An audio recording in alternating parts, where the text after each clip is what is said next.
ফিলিস্তিন হলো কিয়ামতের ময়দান, এখানে মানুষ সব উঠবে।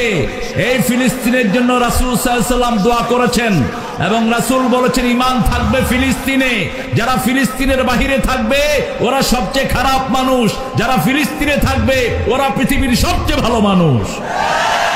ফিলিস্তিন হলো একটা অংশ, এই পুরোটার নাম হলো শাম। পুরোটার নাম কি? শাম। এখন ওই যে ইহুদির নেতা যেটা খেতা, ওটা আপোষ মীমাংসার জন্য দৌড়াদৌড়ি করছে। আপোষ তো হবে না। ইহুদিরা সারা পৃথিবীর অপকর্মের মূল হোতা, সারা পৃথিবীর হত্যার মূল হোতা ইহুদির বাচ্চারা। কিসের তোদের আয়রন ড্রোন? আমার আল্লাহর ড্রোনের চেয়ে শ্রেষ্ঠ ড্রোন আর কারো কাছে নাই। কিছুই নাকি ওনাদের আকাশকে ফাঁকি দিতে পারবে না। মাত্র 20 মিনিটে 7,000